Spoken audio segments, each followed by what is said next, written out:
Hello दोस्तों, नमस्कार दोस्तों। इस वीडियो में हम सामान्य ज्ञान के टॉप 80 प्रश्न को डिस्कस करने वाले हैं। दोस्तों, सभी क्वेश्चन मोस्ट इम्पोर्टेंट होने वाले हैं, इसलिए वीडियो को लास्ट तक जरूर देखिएगा।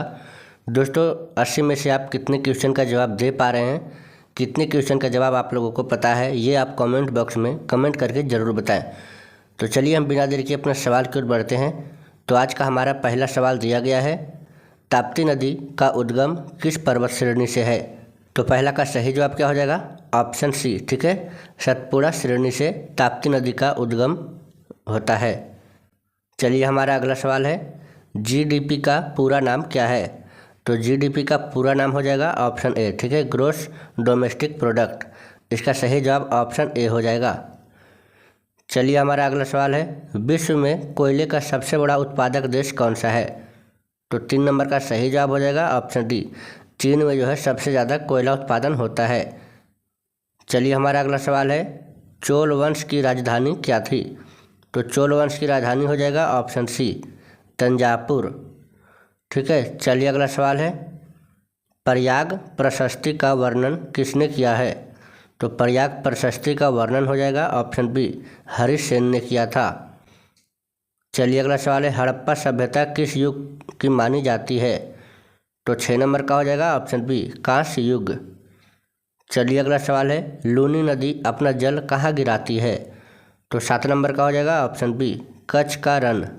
चलिए हमारा अगला सवाल है, सूरत शहर किस नदी के किनारे स्थित है? तो सूरत जो है ताप्ती नदी किनारे स्थित है, ठीक है। इसका सही जवाब ऑप्शन ए हो जाएगा। चलिए अगला सवाल है, जीएसटी लागू कब हुआ था? तो 9 नंबर का हो जाएगा ऑप्शन सी, 2017 में जीएसटी लागू हुआ था। चलिए अगला सवाल है, प्रसिद्ध रेशम मार्ग का संबंध मुख्यतः किससे था? तो 10 नंबर का हो जाएगा ऑप्शन सी, व्यापार से। चलिए अगला सवाल है, सातवाहन काल में किस उद्योग का विकास हुआ? तो 11 का हो जाएगा ऑप्शन बी, वस्त्र का। चलिए अगला सवाल है, कुषाण काल में कौन सी कला प्रसिद्ध थी? तो कुषाण काल में कौन सी कला थी? तो गंधार कला, ठीक है। इसका सही जवाब ऑप्शन ए हो जाएगा। चलिए अगला सवाल है, जाकिर हुसैन का संबंध किस वाद्य यंत्र से है? तो 13 का हो जाएगा ऑप्शन बी, तबला से। दोस्तों, अगर आपने अभी तक हमारे चैनल को सब्सक्राइब नहीं किया है तो एक सब्सक्राइब अवश्य कर लें। चलिए अगला सवाल है, गोदावरी नदी का उद्गम महाराष्ट्र के किस जिले में से होता है? तो 14 का हो जाएगा ऑप्शन डी, नासिक से। चलिए अगला सवाल है, साबरमती नदी किस खाड़ी में गिरती है? तो 15 का हो जाएगा ऑप्शन सी, खंभात की खाड़ी में। चलिए अगला सवाल है, उस्ताद बिस्मिल्लाह खान कौन सा वाद्य यंत्र बजाते थे? तो इसका सही जवाब हो जाएगा ऑप्शन बी, शहनाई। चलिए अगला सवाल है, शुग काल में किस ग्रंथ की रचना हुई?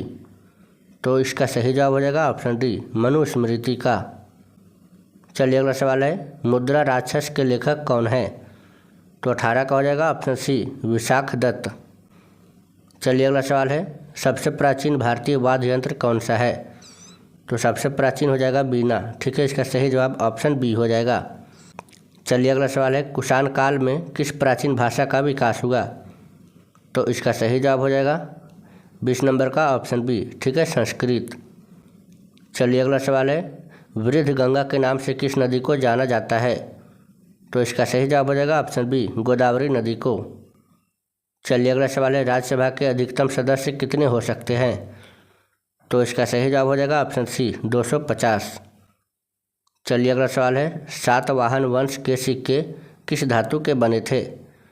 तो इसका सही जवाब हो जाएगा ऑप्शन ए, सीसा के। चलिए नेक्स्ट है, कुचिपुड़ी किस राज्य की प्रमुख नृत्य शैली है? तो इसका सही जवाब हो जाएगा ऑप्शन बी, आंध्र प्रदेश की। चलिए अगला सवाल है, बाणभट्ट किस राजा के दरबारी कवि थे? तो इसका सही जवाब हो जाएगा ऑप्शन ए, हर्षवर्धन के। चलिए अगला सवाल है, हेनसांग किसके समय भारत आया था? तो इसका सही जवाब हो जाएगा ऑप्शन डी, हर्षवर्धन के समय में। चलिए अगला सवाल है, गुप्त काल में किस धातु की मुद्राएं अधिक प्रचलित थी? तो इसका सही जवाब हो जाएगा ऑप्शन बी, सोना। चलिए अगला सवाल है, कावेरी नदी का उद्गम किस श्रेणी में है? तो इसका सही जवाब हो जाएगा ऑप्शन डी, ब्रह्मगिरी श्रेणी में। चलिए अगला सवाल है, वेनगंगा और पेनगंगा किसकी सहायक नदियां हैं? तो 29 का हो जाएगा ऑप्शन सी गोदावरी नदी की। चलिए अगला सवाल है, शुंग काल किस स्तूप का विस्तार हुआ? तो शुंग काल में हो जाएगा ऑप्शन ए सांची स्तूप का। चलिए अगला सवाल है, हर्षवर्धन प्रारंभिक की राजधानी क्या थी? तो 31 का हो जाएगा ऑप्शन सी थानेसर। चलिए अगला सवाल है, लोकसभा में कुल सदस्य कितने होते हैं? तो इसका सही जवाब हो जाएगा ऑप्शन सी 543। चलिए अगला सवाल है, गुप्त काल का सबसे प्रसिद्ध कवि कौन माना गया? तो इसका सही जवाब हो जाएगा ऑप्शन सी कालिदास। चलिए अगला सवाल है, पंचतंत्र के लेखक कौन थे? तो इसका सही जवाब हो जाएगा ऑप्शन बी विष्णु शर्मा। चलिए नेक्स्ट है, कृष्णा नदी का उद्गम स्थल कहाँ है? तो इसका सही जवाब हो जाएगा ऑप्शन बी महाबलेश्वर।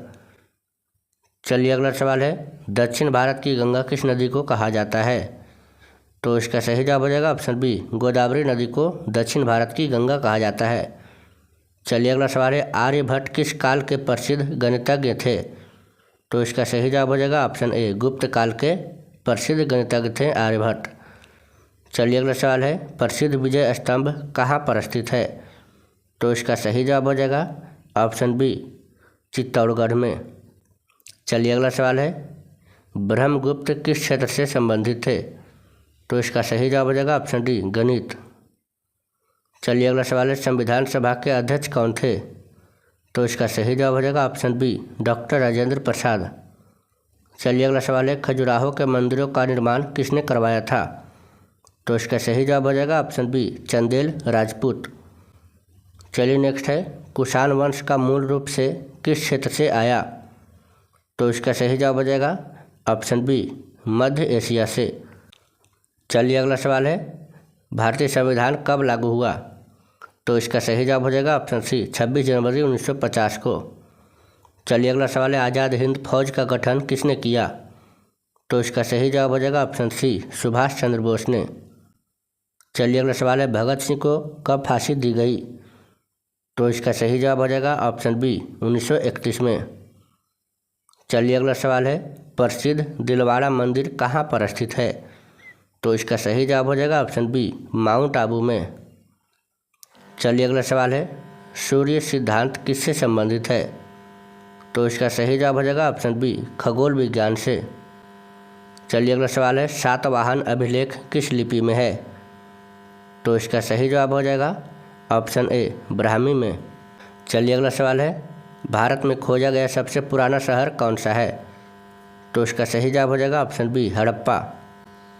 चलिए अगला सवाल है, दांडी मार्च कब शुरू हुआ था? तो 50 का हो जाएगा ऑप्शन बी, ठीक है, 1930 में। चलिए अगला सवाल है, जोग जलप्रपात किस राज्य में स्थित है? तो इसका सही जवाब हो जाएगा ऑप्शन ए कर्नाटक में।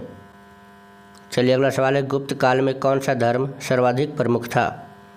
तो इसका सही जवाब हो जाएगा ऑप्शन सी वैष्णव धर्म। चलिए अगला सवाल है, प्राचीन स्थल मोहनजोदड़ो कहाँ पर स्थित है? तो इसका सही जवाब हो जाएगा ऑप्शन सी गुजरात में। चलिए अगला सवाल है, नासिक अभिलेख किससे संबंधित है? तो इसका सही जवाब हो जाएगा ऑप्शन डी गौतमीपुत्र सातकर्णी से। चलिए अगला सवाल है, अमरावती स्तूप किस राज्य में स्थित है? तो इसका सही जवाब हो जाएगा ऑप्शन सी आंध्र प्रदेश में। चलिए अगला सवाल है, फाहियान किस राजा के समय भारत आया था? तो इसका सही जवाब हो जाएगा ऑप्शन डी चंद्रगुप्त द्वितीय के समय में। चलिए अगला सवाल है, शिव समुद्रम जलप्रपात किस नदी पर स्थित है? तो इसका सही जवाब हो जाएगा ऑप्शन डी कावेरी नदी पर। चलिए अगला सवाल है, भारत छोड़ो आंदोलन कब हुआ था? तो इसका सही जवाब हो जाएगा ऑप्शन सी 1942 में। चलिए अगला सवाल है, नालंदा विश्वविद्यालय की स्थापना किसने की? तो इसका सही जवाब हो जाएगा ऑप्शन सी कुमार गुप्त ने। चलिए अगला सवाल है, महात्मा गांधी का पहला आंदोलन कौन सा था? तो इसका सही जवाब हो जाएगा ऑप्शन सी चंपारण आंदोलन। चलिए अगला सवाल है, गुप्त काल की सबसे प्रमुख विशेषता क्या मानी गई? तो इसका सही जवाब हो जाएगा ऑप्शन डी सांस्कृतिक मिश्रण। चलिए अगला सवाल है, 1857 की क्रांति कहाँ से हुई थी? तो इसका सही जवाब हो जाएगा ऑप्शन सी मेरठ से शुरू हुई थी। चलिए अगला सवाल है, गुप्त वंश का संस्थापक कौन था? तो इसका सही जवाब हो जाएगा ऑप्शन ए श्री गुप्त। चलिए अगला सवाल है, ताजमहल का निर्माण किसने करवाया था? तो ये तो हर कोई को पता होगा, शाहजहां ने ताजमहल का निर्माण करवाया था। चलिए अगला सवाल है, धुआंधार जलप्रपात किस नदी पर स्थित है? तो इसका सही जवाब हो जाएगा ऑप्शन ए, ठीक है, नर्मदा नदी पर। चलिए अगला सवाल है, कनिष्क की राजधानी क्या थी? तो इसका सही जवाब हो जाएगा ऑप्शन बी, पुरुषपुर। चलिए अगला सवाल है, गुप्त काल में श्रेणी का अर्थ क्या था? तो इसका सही जवाब हो जाएगा ऑप्शन ए, व्यापारी संघ। चलिए अगला सवाल है, कनिष्क ने किस बौद्ध संगीति का आयोजन किया? तो इसका सही जवाब हो जाएगा ऑप्शन डी, चौथी का। चलिए अगला सवाल है, अकबर के नवरत्नों में कौन शामिल थे? तो इसका सही जवाब हो जाएगा ऑप्शन बी, बीरबल। चलिए अगला सवाल है, संयुक्त राज्य अमेरिका का राष्ट्रीय खेल कौन सा है? तो इसका सही जवाब हो जाएगा ऑप्शन बी, बेसबॉल। चलिए अगला सवाल है, पानीपत का प्रथम युद्ध कब हुआ था? तो इसका सही जवाब हो जाएगा ऑप्शन बी, 1526 में। चलिए नेक्स्ट क्वेश्चन, गुप्त काल को क्या कहा जाता है? तो इसका सही जवाब हो जाएगा ऑप्शन बी, स्वर्ण युग कहा जाता है गुप्त काल को। चलिए अगला सवाल है, सम्राट अशोक किस धर्म का अनुयायी था? तो इसका सही जवाब हो जाएगा ऑप्शन बी, बौद्ध धर्म का। चलिए अगला सवाल है, विक्रम संवत की शुरुआत किस राजा से जोड़ी जाती है? तो इसका सही जवाब हो जाएगा ऑप्शन डी, चंद्रगुप्त द्वितीय से।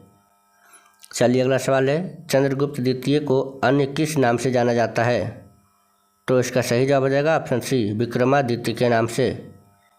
चलिए अगला सवाल है, मौर्य वंश का संस्थापक कौन था? तो इसका सही जवाब हो जाएगा ऑप्शन सी, चंद्रगुप्त मौर्य। चलिए अगला सवाल है, वेदों की रचना किस भाषा में हुई है? तो इसका सही जवाब हो जाएगा ऑप्शन सी, संस्कृत में।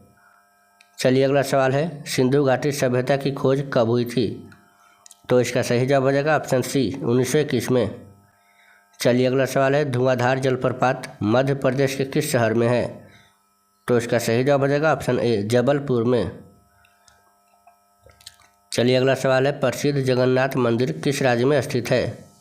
तो इसका सही जवाब हो जाएगा ऑप्शन बी, उड़ीसा में।